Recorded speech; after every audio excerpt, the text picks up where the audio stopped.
Glória a Jesus. Hoje vamos participar da ceia de nosso Senhor e Salvador Jesus. Isso é muito importante, irmãos, para nós, para todos aqueles que querem a salvação. Afinal de contas, o sangue de Jesus, ele representa, né, irmãos, vida para cada um de nós. Ele derramou sangue por nós, sendo nós pecadores. Então, o problema do ser humano não é o pecado, não é, irmãos? O problema do ser humano é não ter condições de se arrepender. Então, em Cristo nós temos essa oportunidade de se arrepender e seguir adiante. Sem Cristo não havia isso, irmãos. Então os homens estavam mortos em ofensas e pecados, serviam ao Deus desse século, não tinham esperança de salvação, não tinham Deus verdadeiro com eles, e Jesus veio mudando essa realidade, irmãos. Então quando eu olho para a minha vida e vejo o quão injusto eu fui a vida toda, né, irmãos, antes de conhecer a Cristo, e quando eu conhecia Jesus, então o meu passado ele foi anulado, irmãos, ele foi apagado, e isso aí eu devo a Jesus. Porque se eu fosse levar em consideração tudo que eu fiz de errado a minha vida toda, o quanto de vezes que eu fui injusto com pessoas, o quanto de vezes que eu deixei de fazer aquilo que era justo diante de Deus, e o tanto de vezes que eu fiz o que não era justo aos olhos de Deus, então eu estaria condenado ainda. Mas aí Jesus ele entrou na minha vida, assim como entrou na vida dos irmãos, e mudou essa realidade, irmãos. Então hoje, quando nós participamos da ceia, nós participamos com alegria. Nós damos graças a Ele que nos deu essa oportunidade. É uma oportunidade, irmãos. Vamos abrir nossas Bíblias em Levíticos, irmãos, no capítulo 17, lá no comecinho, irmãos. Vai estar lá Gênesis, depois vem Êxodo, Levíticos, no capítulo 17. Então o sangue, irmãos, ele sempre teve uma representação, não é, irmãos? Desde o Antigo Testamento até no Novo, ele tem uma representação. Hoje, quando nós participamos da ceia, nós tomamos esse suco aí que representa, irmãos, o sangue de Cristo. Nós comemos o pão que representa o seu corpo. Isso aí é vida para nós, irmãos. Levíticos capítulo 17, irmãos, versículo 11, irmãos. Versículo 10. Diz assim, todos acharam? Levíticos capítulo 17, versículo 10. Qualquer homem da casa de Israel, ou dos estrangeiros que peregrinam entre vós, que comer algum sangue, contra aquela alma que comer sangue, eu porei a minha face e extirparei do seu povo. Porque a alma, ou a vida, da carne, está onde, irmãos? No sangue, pelo que vou-lo tenho dado sobre o altar, para fazer expiação pela vossa alma, porquanto é o sangue que fará expiação pela alma. Aí um pouquinho aqui, um pouquinho à frente aí, irmãos. Versículo 14. Diz assim, ó. Porquanto é a alma ou a vida de toda a carne, o seu sangue. E pela sua alma ou pela sua vida, por isso tenho dito aos filhos de Israel, não comereis o sangue de nenhuma carne, porque a alma de toda a carne é o seu sangue, e qualquer que comer será extirpado. Então, irmãos, no Antigo Testamento, o Senhor, ele proibiu o homem de ter contato com o sangue ali. Se matasse algum animal, irmãos, o sangue seria oferecido a ele, o sangue seria para aquele ritual, né, irmãos, que hoje a gente vê muito isso aí na macumba, mas era lá, né, irmãos, lá no Antigo Testamento. É um ritual de macumba mesmo, irmãos, e só não enxerga quem não quer. Mas essa é a verdade. E Jesus vem mudando essa realidade aí. Então lá, o Senhor diz que o sangue é a vida, irmãos, é a vida de toda a carne. Então ele representa a vida. Então os homens, eles, se matasse um animal para comer, lá caçando, se fosse caçar um animal para comer, aí matasse o animal lá, né, irmãos? O que tinha que fazer? Tinha que pegar o sangue, esparramar no chão, aí pegar terra, jogar por cima e se isolar daquele sangue ali, porque o sangue representava a vida daquele animal. E aí Jesus, ele veio, irmãos, sendo Deus, ele se fez homem, e ele derramou o sangue dele por nós, irmãos. E aí ele diz, aqui em João, né, irmãos? Vamos para o Evangelho de João, no capítulo 6, irmãos. O versículo 48, irmãos. João capítulo 6, versículo 48. Aqui Jesus, ele diz, né, irmãos? Eu sou o pão da vida. Vossos pais comeram o maná no deserto. O que aconteceu, irmãos? Morreram. Este é o pão que desce do céu, para que todo aquele que comer, o que acontece, irmãos? Não morra. Então, o pão que desceu do céu é para dar vida aos homens. O povo aqui, irmãos, comeu o pão lá no deserto, comeu o maná lá, e achava que aquele era o pão que tinha descido do céu, e que aquilo era uma maravilha muito grande. Todos eles morreram, irmãos. Morreram sem salvação, morreram sem Jesus, morreram sem esperança de salvação, sem nada disso, irmãos. Aí diz aqui, ó, versículo 50, ó. Este é o pão que desceu do céu, para que o que dele coma não morra. Eu sou o pão vivo que desceu do céu. Se alguém comer esse pão, viverá para sempre. E o pão que eu der é a minha carne, que eu darei pela vida do mundo.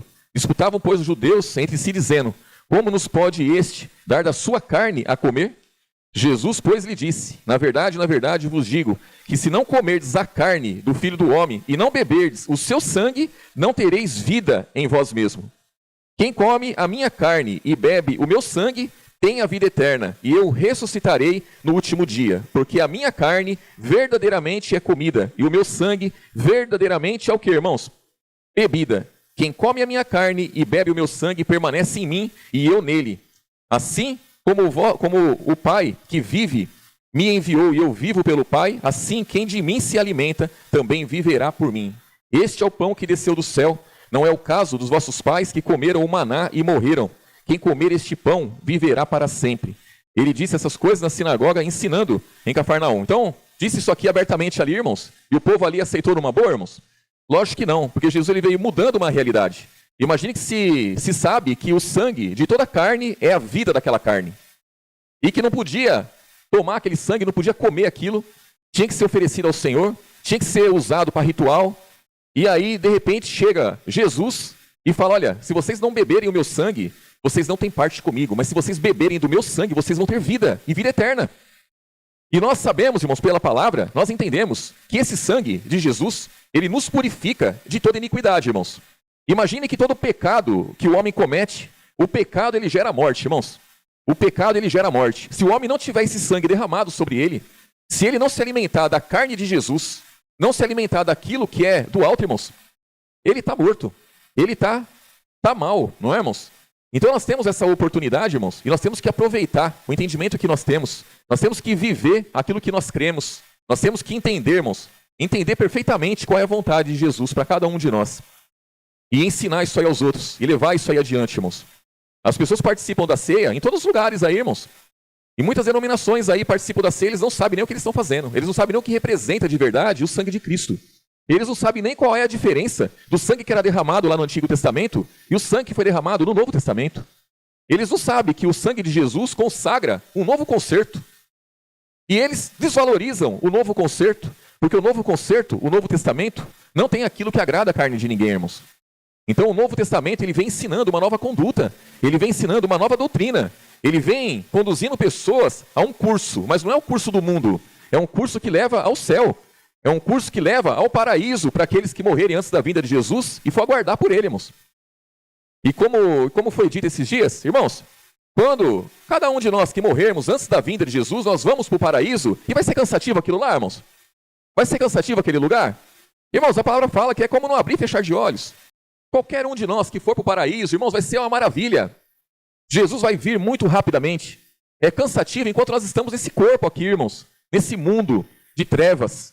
Isso é cansativo cada piscada que você dá no olho, é cansativo cada respiração sua, é cansativo, irmãos, ter que dormir e acordar todos os dias, é cansativo lidar com as tribulações, tudo isso é enfado, tudo isso é cansativo, mas se nós pensarmos nas coisas do alto, se nós pensarmos o quão poderoso é esse suco, irmãos, esse cálice que representa o sangue de Cristo, se nós pensarmos o quanto é valioso esses pedaços de pão que representa o corpo de Cristo, é o que nós temos de mais precioso hoje, irmãos. É figura daquilo que é eterno, é figura daquilo que nos salva, nos salva. Se não fosse pelo sangue de Jesus, estaríamos ainda atolados no pecado, no erro. Imagine se eu tivesse que sair pedindo perdão para todo mundo com quem eu errei, irmãos. Imagine isso. Eu não iria conseguir, eu não iria achar essas pessoas mais. Muitas já morreram. Então eu estaria preso a isso uma vida toda. E não tem salvação para isso. Agora vem Jesus e dá vida por cada um de nós e justifica cada um de nós, irmãos. Somos justificados pelo seu sangue, somos justificados pela fé, somos justificados por essa palavra pura e verdadeira, irmãos. Então aquilo que Jesus ele deu para nós gratuitamente, foi pago um preço muito alto por ele. Ele nos deu de graça, mas ele pagou um preço muito alto, preço que homem nenhum conseguiria pagar. Ele foi lá e pagou e nos deu gratuitamente. E disse, olha, a partir de agora é nova vida, a partir de agora me siga. Assim como eu perdoei você, você também perdoe. Assim como eu justifiquei você de todo pecado, toda iniquidade que você cometeu antes de me conhecer, justifique as pessoas também. Derrame a graça sobre a vida delas, derrame a paz, derrame misericórdia, derrame perdão. Que não seja através de você que essa pessoa esteja presa. E também não fique preso a isso, seja liberto. Irmãos, o perdão é libertador. Não para aquele que errou, mas é primeiramente para aquele que libera o perdão. É libertador, é uma nova vida, irmãos. Você sai das garras do diabo e você passa para as mãos de Jesus E você não está preso a nada. Não tem ninguém, demônio nenhum que possa te deter. Você é coberto por esse sangue. Você se alimenta do pão. O pão, irmãos, é a comunhão. Imagine que cada irmão é representado por um pedaço desse pão, irmãos. Quando Jesus parte o pão ali, ele está partindo o corpo dele. Imagine que cada irmão é representado por um pedaço desse pão. Então, isso é muito importante para nós, irmãos. Então, é viver nova vida. Então, aquele que está em Cristo, nova criatura é. Então, nós lemos isso lá em 2 Coríntios, capítulo 5, versículo 17, irmãos. E é muito simples. Assim que se alguém está em Cristo, nova criatura é. As coisas velhas já passaram. Eis que tudo se fez novo. O que já passou? E o que se faz novo, irmãos? Imagine cada um de nós no passado. Nós estávamos propícios a perdoar, irmãos? Não. Isso não é do ser humano, irmãos. Perdoar não é do ser humano. Para o ser humano perdoar, ele precisa de um bom motivo. Qual seria o bom motivo? Talvez a humilhação daquele que pecou. Talvez recuperar aquilo que perdeu. Mas sem recuperar aquilo que perdeu, sofrendo dano, sem humilhar aquela pessoa que pecou, sem nada disso, você liberar um perdão, isso é de Deus ou é do mundo, irmãos? É de Deus. Isso é nova criatura.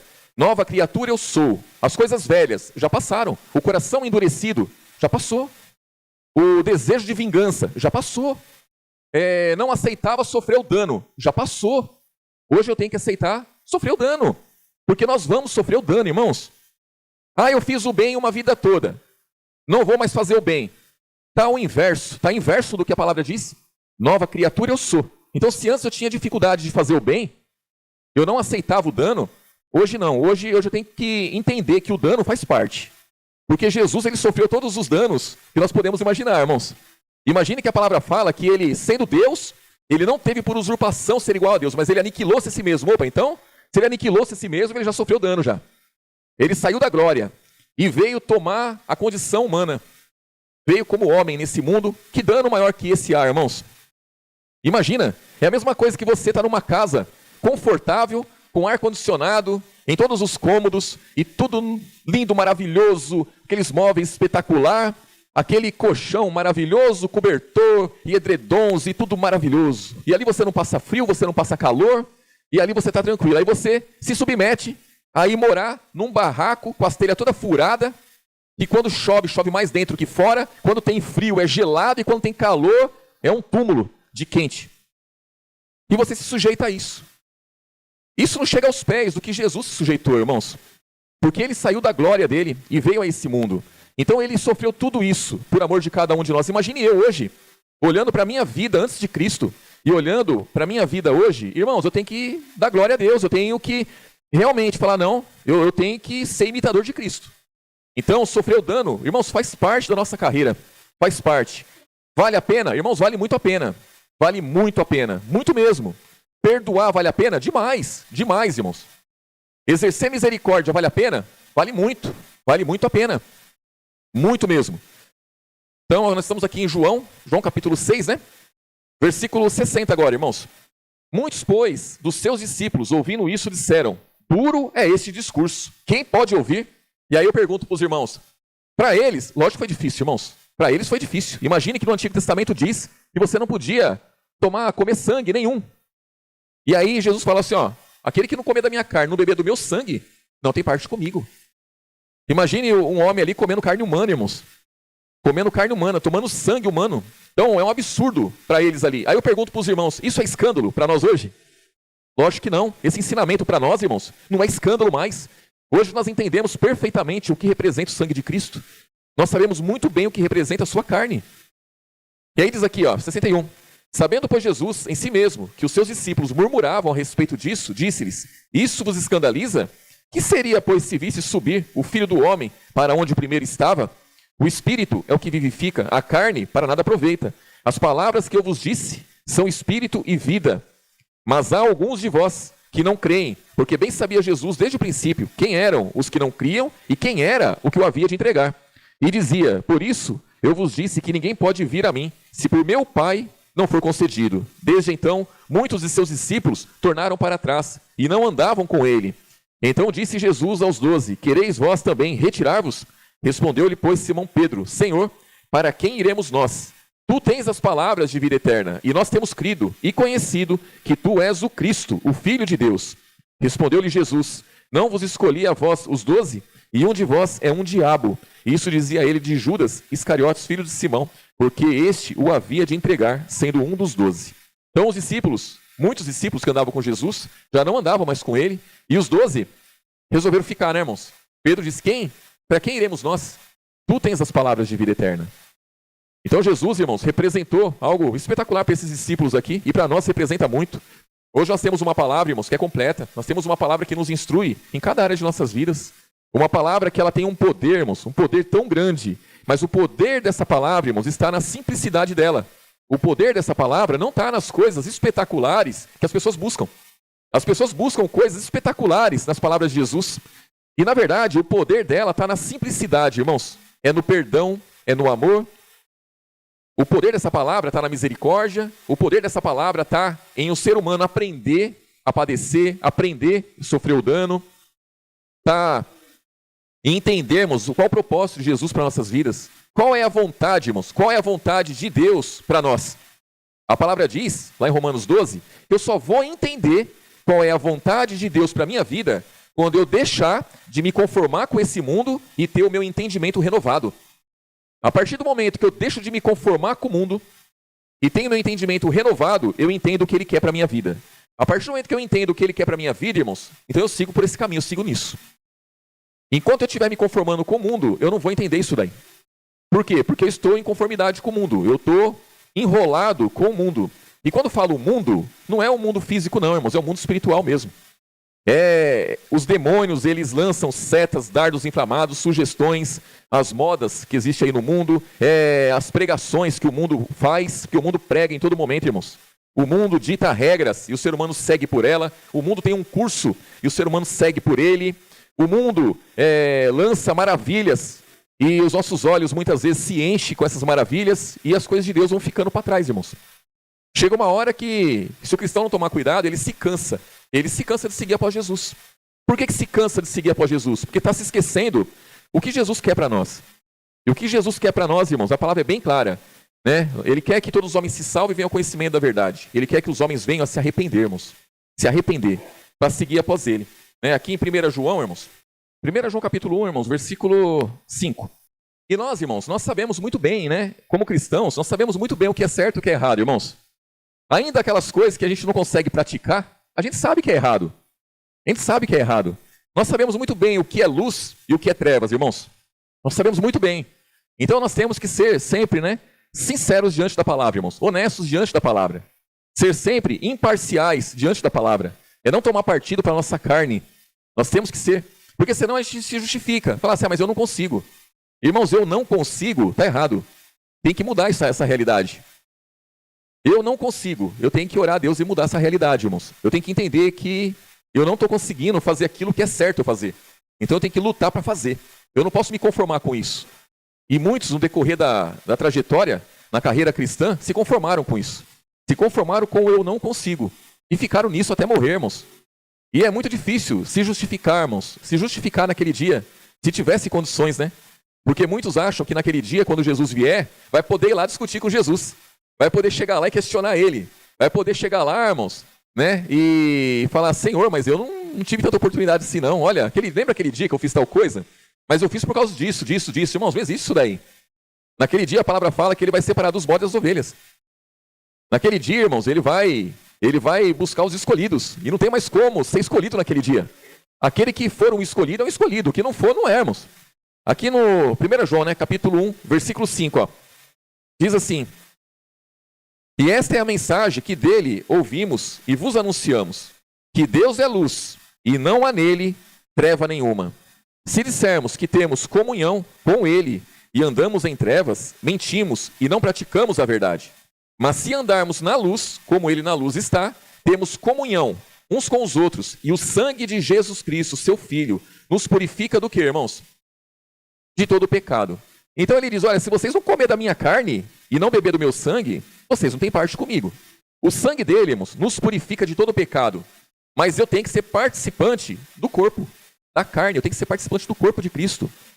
A comunhão de uns para com os outros me faz faz você parte do corpo. E aí sim o sangue dele vai me purificar, irmãos, de toda injustiça, de toda iniquidade, de todo pecado. E aí diz aqui, ó, versículo 8, ó. Se dissermos que não temos pecado, enganamo-nos a nós mesmos, e não há verdade em nós. Se confessarmos os nossos pecados, ele é fiel e justo para nos perdoar o quê, irmãos? Os pecados e nos purificar do quê? De toda injustiça. Então não tem desculpa, irmãos, não tem desculpa para o cristão. Não tem desculpa para o ser humano. Jesus, ele é fiel. E se ele prometeu, irmãos, quer dizer, o homem não pode dizer, eu não peco. Não tem condições de eu pecar, eu sou justo, eu sou verdadeiro, eu sou honesto, eu não peco. Não existe isso daí, irmãos. Porque todo mundo está propício a pecar. Então a pessoa tem que entender que se ela pecar, ela tem aquele que pode socorrer. Mas ela tem que se arrepender, irmãos. Como diz aqui, ó, versículo 9, ó, se confessarmos os nossos pecados, ele é fiel e justo para nos perdoar os pecados e nos purificar de toda a injustiça. Se dissermos que não pecamos, fazemo-lo mentiroso e a sua palavra não está em nós. Meus filhinhos, essas coisas vos escrevo, para que não pequeis. E se alguém pecar, temos um advogado para com o Pai, Jesus Cristo, o justo. E ele é a propiciação pelos nossos pecados, e não somente pelos nossos, mas também pelos de quem, irmãos? De todo o mundo. Então não existe ser humano na face da terra, irmãos, que não tenha acesso ao perdão. O perdão está aí, a misericórdia está aí. Mas é necessário confessar os pecados. O que é confessar os pecados, irmãos? É sair para as pessoas dizendo tudo o que fez? Não é isso, irmãos. Mas é a pessoa entender que o que ela faz está errado. Entender que a vida dela está errada, irmãos. Entender que ela precisa de um advogado, ela precisa de um justificador, ela precisa de um redentor, ela precisa de um sangue sobre a vida dela, ela precisa fazer parte do corpo de Cristo. E o cristão, ele sabe de tudo isso, irmãos. O cristão, ele sabe de tudo isso. Então eu sempre digo que Jesus, ele não tem problema nenhum com o pecado, irmãos. Ele já venceu o pecado. Mas ele tem problema com o quê? É com aquele que não entende que peca, irmãos. Aquele que se conforma com o pecado. E aí não tem o que se fazer. Não tem o que se fazer. Por quê? Porque a pessoa está nas mãos do maligno. Ela está seguindo após o maligno. Ela está ouvindo os conselhos do maligno. E que parte vai ter com Jesus? Que comunhão tem a luz com as trevas? Nenhuma. Deus é luz e não é nele treva nenhuma. Então em Jesus não há trevas. Ele não concorda com o erro, com o engano. Não concorda com isso, irmãos. Não tem como isso daí. Não tem como a pessoa estar no erro e se conformar com o erro e achar que Jesus vai fazer uma obra na vida dela e pronto, acabou. Desse jeito não tem como.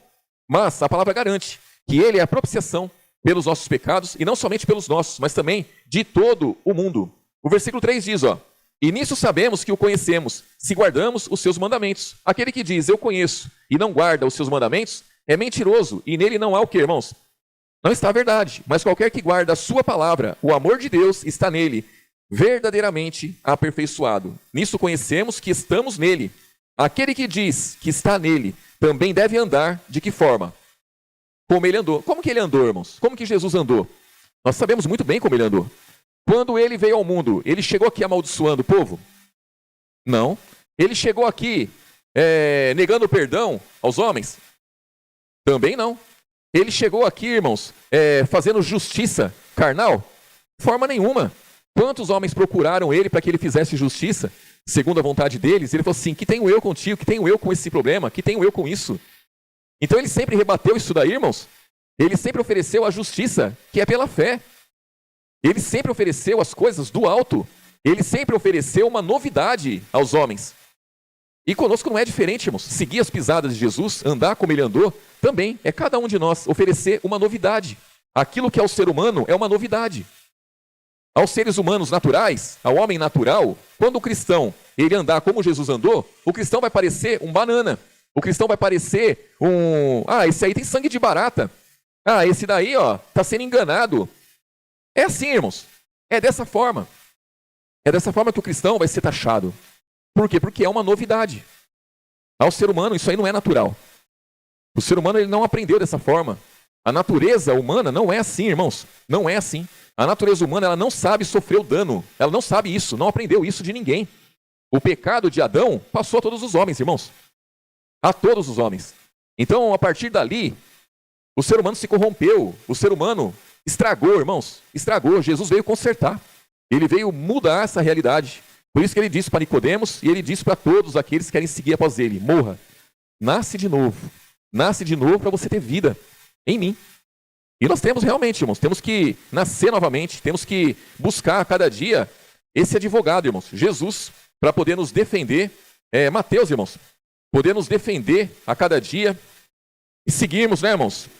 Mateus capítulo 26, irmãos. Mateus capítulo 26, o versículo 26 também. Aqui Jesus ele participa da ceia com os discípulos, né, irmãos? Versículo 26 aqui diz: enquanto comiam, Jesus tomou o pão e, abençoando, partiu e deu aos discípulos e disse: tomai e comei, isso é o meu corpo. E tomando o cálice e tendo dado graças, deu-lhe dizendo: bebei dele todos, porque isto é o meu sangue, o sangue do Novo Testamento, que é derramado por muitos para a remissão do que, irmãos? Dos pecados. E digo-vos que desde agora não bebereis deste fruto da vide até aquele dia em que o beba de novo convosco no reino do meu Pai. E tendo cantado o hino, saíram para o Monte das Oliveiras. E aí depois aqui, ele avisa Pedro, né, irmãos, do que iria acontecer com ele e o livramento que Pedro ia receber. E aí, irmãos, Jesus deixa claro aqui a mesma coisa que ele ensinou ao apóstolo Paulo. O apóstolo Paulo ensinou a igreja de Coríntios, e é o que nós temos lá, né, em Coríntios 11. E aí, muitos acham, né, irmãos, muitos acham que o apóstolo Paulo ensinou para aquela igreja é a forma como eles participavam da ceia ali. E o apóstolo Paulo está repreendendo aqueles irmãos lá e falando para eles: ó, o que eu passei para vocês é o que eu recebi do Senhor. E aí ele fala isso daqui, ó, o que Jesus fez realmente. Então Jesus ele partiu o pão, ele tomou o cálice ali e deu aos discípulos, e eles participaram da ceia. E Jesus, irmãos, ele deixa claro para os discípulos o que representava aquilo para eles, irmãos. O que representava e o que representa para cada um de nós. Então, temos que valorizar a ceia de nosso Senhor e Salvador Jesus, irmãos. Temos que entender que o problema do ser humano não é o pecado, o problema do ser humano é a falta de arrependimento, irmãos. É a falta de entendimento diante do que errou, diante do que fez. A falta de entendimento é terrível. O diabo, irmãos, ele é sujo. O diabo, ele tem as estratégias deles. E a palavra vem nos ensinando a se defender das armadilhas de Satanás, irmãos. Quando a palavra fala em Efésios capítulo 6, o versículo 10 em diante, vem falando para estarmos revestidos de toda a armadura de Deus. Por quê, irmãos? Porque todo ser humano, ele está propício a pecar, irmãos. Todo ser humano, ele tem uma carne, e essa carne é inclinada para o pecado. A carne é inclinada para o erro. E é muito difícil, irmãos, é muito difícil você chegar para um cristão e dizer para o cristão: você foi usado por Satanás. Mas, irmãos, o diabo, ele investe contra nossas vidas, entendam isso. Nós podemos ser usados maravilhosamente por Deus, mas se nós não tomarmos cuidado, os dardos inflamados, as setas, nos atingem. E ela nos atingindo, a chance de nós sermos usados pelo diabo é grande. Por quê, irmãos? Imagine que uma seta te atinge e você abre a boca. Vai sair o quê, irmãos? Se uma seta te atingir e você abrir a boca, vai sair palavras de bênção ou de maldição? Maldição. Se você não tomar cuidado, você se envolve nisso. A murmuração. A murmuração vem da onde, irmãos? A murmuração, ela vem de uma seta que você recebeu. Você recebe um dardo inflamado e começa a murmurar. Você recebe um dardo inflamado e você nega um perdão. Você recebe um dardo inflamado e você se comporta de maneira errada. É difícil, irmãos, a gente entender isso daí? Não é, irmãos. Lógico que não é. Se a palavra fala que eu tenho que estar atento, eu tenho que estar revestido com toda a armadura, para não ser acertado por um dardo inflamado do maligno, por que o maligno vai acertar um dardo contra a minha vida, irmãos? É para eu murmurar, é para eu não me conformar com prejuízo, é para eu querer justiça com as próprias mãos, é para eu falar aquilo que eu não devo falar, é para eu deixar de falar aquilo que eu devo falar. São dardos que nos atingem. Então, todas as vezes que nós pecarmos, pode ter certeza disso. Se um cristão pecar, é porque ele foi atingido por um dardo, uma seta, ele caiu numa armadilha do maligno, e o fim é ali? Não, o fim não é ali. O fim vai ser ali, se eu ficar prostrado ali. Se eu ficar caído ali, vai ser meu fim ali. Mas se eu tiver entendimento, se essa palavra pura e verdadeira fluir na minha vida, irmãos, eu vou sair daquela situação. Eu vou entender que aquilo foi um ataque que eu recebi, eu vou superar aquilo, o meu entendimento vai falar mais alto, eu vou seguir adiante. Eu vou entender que o sangue de Cristo me purifica de toda iniquidade. Basta eu confessar os meus pecados. Basta eu entender que eu caí numa armadilha, que aquilo não é certo para mim. Aquilo não condiz com o que Jesus ensina. Eu tenho que seguir adiante, eu tenho que seguir, irmãos, não tem jeito. Não tem jeito. Então, às vezes é muito duro, né, irmãos? É muito duro o cristão entender que em determinado momento ele foi usado pelo maligno. Mas, irmãos, não tem como você praticar um pecado e Jesus está operando naquela situação. Jesus não concorda, ele quer tirar você daquela situação. Ele quer que você vença a tentação. Imagine que para nós cairmos numa tentação, nós rejeitamos o escape. Porque a palavra fala que não veio tentação sobre nós, senão humana. Está lá em 2 Coríntios 10. Mas fiel é Deus que não nos deixará tentar acima do que podemos. Mas junto com a tentação, ele dá o quê, irmãos? O escape. Mas nós recebemos um dardo inflamado, estávamos com o escudo baixo, esse dardo me atingiu. Quando o dardo me atingiu, eu pequei. Ou melhor, ele lançou uma tentação. Jesus vai dar o escape, só que eu recebo um outro dardo. E aí eu não recebo, não tomo posse daquele escape. E eu me embalo naquilo ali e peco. Quando eu pequei, irmãos, eu tenho que entender. O diabo investiu contra a minha vida. E está me conduzindo para o buraco, para o abismo. Eu tenho que recobrar minha consciência, meu entendimento, eu tenho que seguir após Jesus. A partir dali, irmãos, é uma luta, é uma batalha, eu vou ter que enfrentar isso daí. Eu não posso me sujeitar à situação. Eu não posso me justificar. Ah, mas qualquer um cairia. Não é, irmãos? Eu já ouvi muito isso. Qualquer um cairia. Não é? Não, lógico que não, irmãos. Lógico que não. E ainda que muitos caíssem nessa situação, eu tenho que entender que eu tenho que seguir adiante. Eu tenho que entender, irmãos, que o sangue dele é poderoso para me purificar. E aí, irmãos, não tem como ficar prostrado diante de um erro, não tem como ficar prostrado diante de um falso entendimento. Não tem como. Temos que seguir adiante, sempre, irmãos. Sempre seguir adiante. Vamos lá em 2 Coríntios, finalizar lá, irmãos. 1 Coríntios capítulo 10, irmãos, perdão. 1 Coríntios capítulo 10. No versículo 16, irmãos. Aqui também tem essa passagem que eu citei aí, né, irmãos? Está no versículo 13, né? Nós vamos ler aqui o 16, irmãos. 1 Coríntios capítulo 10, versículo 16. O apóstolo Paulo diz, irmãos. Porventura, o cálice de bênção que abençoamos não é a comunhão do sangue de Cristo? E o pão que partimos não é, porventura, a comunhão do corpo de Cristo? Porque nós, sendo muitos, somos um só pão e um só corpo, porque todos participamos do que, irmãos? Do mesmo pão. Irmãos, todos nós, sendo muitos, nós somos um. É o mesmo entendimento, irmãos. É uma mesma palavra que nós temos, é o mesmo Espírito que está sobre todos. É uma mesma fé, é uma mesma esperança. Irmãos, é uma mesma caminhada. São as mesmas lutas que nós enfrentamos. É a mesma batalha. Posso preparar? É a mesma batalha, irmãos. Não tem diferença. A mesma batalha que eu enfrento é a batalha que vocês enfrentam. Lutas, lógico, são diferentes as lutas, porque cada um tem suas fraquezas, irmãos. Cada um tem a sua carne ali, vai ter que lutar com as fraquezas, vai ter que lutar. Cada um de nós, irmãos, escolhemos, tivemos opções em muitas áreas de nossas vidas. Uns resolveram se casar, outros resolveram ficar solteiro, uns resolveram ter filhos, outros resolveram não ter filhos. Uns resolveram fazer tudo direitinho desde o começo e fizeram, outros já começaram tudo errado e trouxeram a vida toda errada diante de Deus e ele recebeu e falou assim, ó, o passado está anulado para mim, o que vale é a partir de agora. E tudo bem, irmãos, e tudo bem, mas nós temos que entender isso daí. O nosso passado deixou, muitas vezes, cicatrizes. E nós vamos ter que saber lidar com elas. Vamos ter que seguir adiante ainda assim. E Jesus não está preocupado com isso. E eu também não posso estar, irmãos. Eu tenho que entender que Ele é poderoso. Eu tenho que entender que a palavra dEle, irmãos, ela é fiel. Amém, irmãos? Amanhã não. Domingo que vem, teremos o batismo da Silvia, amém, irmãos? Não se esqueçam. E só o horário que eu vou confirmar com os irmãos. Né? Vai ser, acho que de manhã melhor, né? De manhã melhor. Aí, por ela, né, irmãos, já teria se batizado já. Eu vacilei com o tempo. Acabei me envolvendo. Me perdi nas semanas. E já era para ela ter se batizado. Não se batizou, tá bom, irmãos? Mas hoje participaremos da ceia. E ela também, em nome de Jesus. E o importante, irmãos, para nós, é nós entendermos, irmãos, o valor que tem a comunhão do corpo de Cristo. É nós entendermos todos os passos que nós temos que dar, irmãos. Todos. Imagine que cada um de nós, quando nós descemos as águas do batismo, o primeiro batismo que nós recebemos foi na consciência, irmãos. Quando nós tivemos um encontro com essa palavra, a nossa vida mudou. O nosso objetivo mudou. Os sonhos foram mudados, irmãos. O nosso plano de vida foi mudado. Muitas coisas nós deixamos de fazer, muitas coisas nós passamos a fazer. Então, o que era importante deixou de ser importante muitas vezes, aquilo que não tinha importância nenhuma passou a ter importância, e isso é válido diante de Deus, irmãos. Então nós temos que valorizar tudo isso, para nós podermos seguir unidos até o fim, amém, irmãos? E lembre-se que quanto maior é a batalha, irmãos, maior é a vitória.